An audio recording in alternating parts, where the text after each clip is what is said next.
काले बादल छाए हुए होते हैं। जोरों की बारिश शुरू हो जाती है। या अल्लाह, बारिश शुरू हो गई। बच्चों के लिए खाना लेने जाना था। अब मैं इतनी बारिश में बाहर अपने बच्चों के लिए खाना लेने कैसे जा पाऊंगी। तभी कोमल बकरी का बच्चा मुनमुन बोलता है, हाँ माँ, मुझे भी बहुत जोरों की भूख लगी है, जल्दी से खाना ला दो ना। हे खुदा, अब मैं इन दोनों मासूम बच्चों को कैसे समझाऊं। बाहर बारिश हो रही है और इस बारिश के मौसम में बाहर जाना खतरा हो सकता है। जो भी हो, मैं अपने बच्चे को इस तरह भूखा नहीं देख सकती। तभी बकरी माँ बोलती है, अच्छा ठीक है, मैं तुम दोनों के लिए अभी खाना लेने के लिए जा रही हूँ, पर तुम घर पर ही रहना, कहीं बाहर मत जाना। मुझे आने में थोड़ी देर हो जाए तो तुम घबराना मत। ठीक है माँ, हम नहीं घबराएंगे और ना बाहर निकलेंगे। बकरी माँ बारिश में बाहर जंगल में अपने छोटे बच्चों के लिए चारा लेने के लिए निकल जाती है। दोनों बच्चे चुनमुन और मुनमुन घर में अकेले रह जाते हैं। उन दोनों बच्चों के लिए ये पहली बारिश थी। चुनमुन घर की खिड़की से बार बार बाहर देख रहा था। ये बाहर से किसी अजीब सी आवाज क्यों आ रही है? क्या कोई रो रहा है? पर आवाज तो बहुत ही डरावनी है, और ये इतना सारा पानी कहाँ से आ रहा है? ये सुनकर चुनमुन डर गया। मुनमुन, माँ कब आएगी? मुझे बहुत डर लग रहा है और बहुत भूख भी लग रही है। मुनमुन कुछ नहीं बोलता, उसे अपनी माँ की कही बात याद आ रही थी। डर लगे तो घबराना मत। बाहर बारिश बढ़ती जा रही थी और बारिश घर के अंदर तक आ रही थी। उधर बकरी माँ जंगल में एक पेड़ से ताजे हरे पत्ते तोड़कर अपनी कमर पर बांध लेती है और तेज बारिश में ही वापस घर की ओर चल देती है। लेकिन बारिश की वजह से जगह जगह पानी भरा होने पर उसे चलने में कठिनाई हो रही थी। या अल्लाह, हर जगह इतना पानी भरा है कि चलने में भी परेशानी हो रही है। ऐसे में अब मैं घर कैसे जाऊंगी? बच्चे बेचारे घर पर अकेले भूखे प्यासे मेरा इंतजार कर रहे हैं। बारिश है कि रुकने का नाम नहीं ले रही। बकरी वहीं एक पेड़ के नीचे जाकर खड़ी बारिश कम होने का इंतजार करने लगती है। उसकी कमर पर बंधी हुई घास से पानी टपक रहा था। बारिश में भीगने से उसे ठंड लग रही थी। उसे बार बार अपने बच्चों का ख्याल आ रहा था। ए खुदा, बस जल्दी से ये बारिश रोक दो। ना जाने मेरे बच्चे घर पर अकेले कैसे होंगे। उन्होंने तो कभी बारिश देखी तक नहीं। बस जल्दी से बारिश रुक जाए तो मैं दौड़ती हुई घर चली जाऊं। तभी वहाँ से जाते हुए एक कल्लू बकरा गुजर रहा था और वो कोमल बकरी को देखकर रुक जाता है। अरे कोमल, तुम यहाँ तूफानी बारिश में क्या कर रही हो? तुम्हारे बच्चे घर पर अकेले होंगे ना? अब क्या बताऊं कल्लू भाईजान, बच्चों के लिए खाना लेने आई थी और बारिश और तेज होने लगी, इसलिए मुझे यहाँ रुकना पड़ा। कोमल बहन, इस तरह घर पर बच्चों को अकेला छोड़ना सही नहीं है। अब कल की ही बात है, मैं कल जंगल में चारा लेने जा रहा था, तभी मैंने सुरीली बहन के पास एक भेड़िए को जाते देखा। बड़ा ही खतरनाक था। ये देखकर तो मेरी सांसें ही अटक गई। या अल्लाह, बच्चों का तो बुरा हाल हो गया होगा। किसी ने उस भेड़िए को भगाया नहीं? हाँ, मैंने उसे देखा तो जल्दी से जाकर सुरीली बहन को बुलाया, लेकिन तब तक देर हो चुकी थी। भेड़िया उनसे एक सुरीली के बच्चे को पकड़कर खा चुका था और भाग गया। एक सुरीली को तो जैसे सदमा ही लग गया। वो अपने बच्चे को जल्दी से गोदी में उठा लेती, उसका रो रो कर बुरा हाल हो गया था। ये सुनकर तो कोमल के रोंगटे खड़े हो जाते हैं। उसका बुरा हाल हो रहा था। उसे अपने बच्चों की बहुत ज्यादा चिंता हो रही थी। कोमल बहन, ये बारिश किसी की सगी नहीं होती। जब बरसती है तो आफत साथ लाती है। ना जाने इस बारिश में कितनों के घर उजड़ गए, कितने बच्चे बेघर हो गए और कितने तो अपने बच्चों के लिए खाना लेने गए तो लौट ही नहीं पाए। जाओ बहन, जल्दी अपने घर चली जाओ, अपने बच्चों के पास जाओ, देर मत करो। नहीं, मुझे जल्दी से अपने बच्चों के पास जाना होगा। मैं बारिश के रुकने का और इंतजार नहीं कर सकती अब। कोमल बकरी बारिश तूफान में ही अपने घर की ओर चल देती है। भयंकर बारिश में कीचड़ से भरे रास्तों में उसका पैर धंस रहा था। वो लड़खड़ाते हुए जैसे तैसे आगे बढ़ रही थी। तभी अचानक उसके सामने दो भेड़िया आ खड़े होते हैं।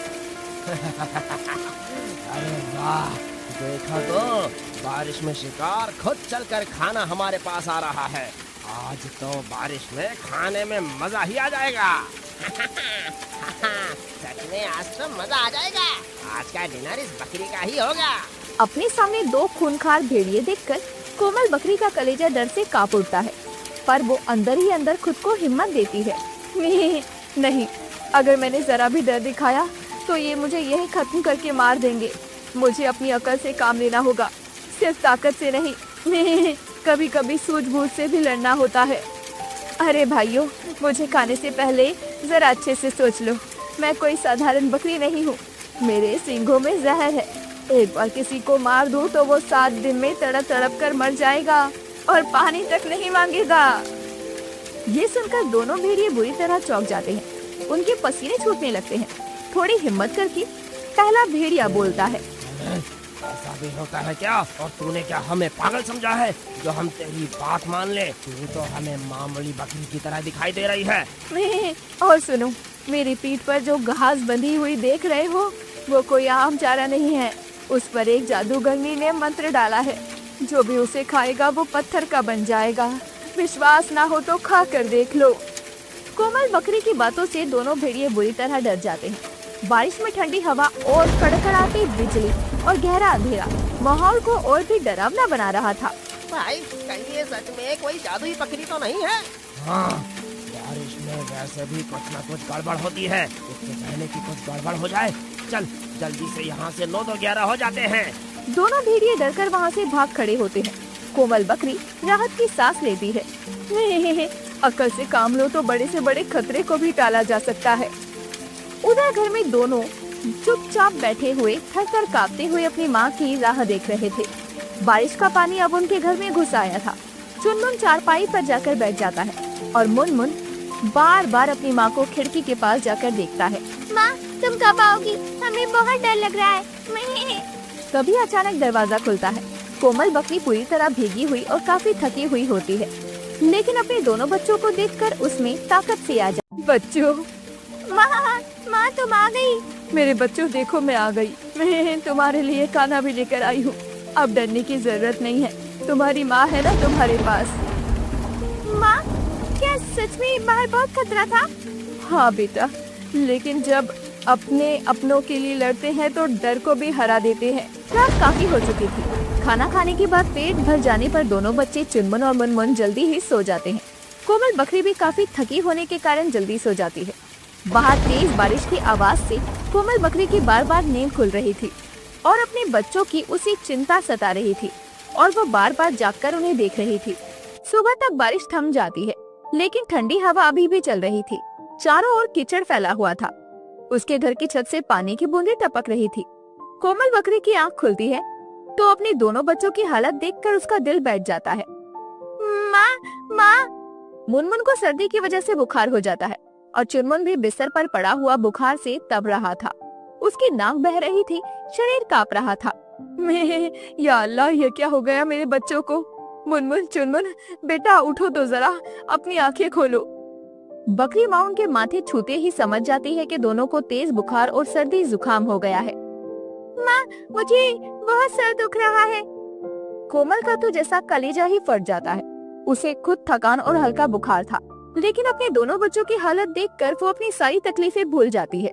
कभी कोमल बकरी दोनों बच्चों को अपने गोद में लेकर उन्हें गर्म करती, कभी उनके माथे पर गीला कपड़ा रखती, तो कभी उनके पाँव मलती। मेरे खुदा, मेरे बच्चों को जल्दी ठीक कर दे। चाहे तो तू मेरी जान ले ले, पर इन मासूमों को ठीक कर दे। कोमल बकरी खुदा से बार बार दुआ कर रही थी। तभी मुनमुन धीरे से बोलता है, माँ, आप हमारे पास ही रहना, कहीं मत जाना। आप पास होती हो तो हमें बहुत अच्छा लगता है। हाँ बेटा, मैं कहीं नहीं जाऊंगी, मैं यही तुम दोनों के पास हूँ। दोनों बच्चों का बुखार कम ही नहीं हो रहा था। कोमल बकरी घबरा जाती है और अपने पड़ोसी कल्लू बकरे के पास दौड़ती हुई जाती है। क्या हुआ कोमल बहन, तुम इस समय और इतना हाँफ क्यों रही हो? सब खैरियत तो है ना? कल्लू भाई, मेरे बच्चों का बुखार कम नहीं हो रहा। खुदा के लिए मेरी मदद करिए। जल्दी से कोई अच्छे डॉक्टर को बुला कर ले आइए। कोमल बहन, तुम चिंता मत करो, मैं एक अच्छे से डॉक्टर को जानता हूँ। मैं अभी उसे लेकर आता हूँ तुम्हारे घर। तब तक तुम अपने बच्चे के पास रहो। चलो, तुम अपने घर चली जाओ। कल्लू बकरा रोशन डॉक्टर के पास जाता है, जो एक बड़े से बरगद के पेड़ के अंदर रहता था। डॉक्टर साहब, मेरे साथ जरा जल्दी चलिए। 2 छोटे बच्चों की तबीयत बहुत खराब है। रोशन डॉक्टर बिना देर किए कल्लू बकरे के साथ कोमल बकरी के घर पहुंच जाता है और दोनों बच्चों को चेकअप करने के बाद बोलता है, दोनों बच्चों की हालत काफी नाजुक है। अभी तो मैंने इन्हें इंजेक्शन लगा दिया है और ये कुछ दवाई लिख दी है मैंने। इन्हें टाइम से देते रहना, बाकी सब अल्लाह के ऊपर है।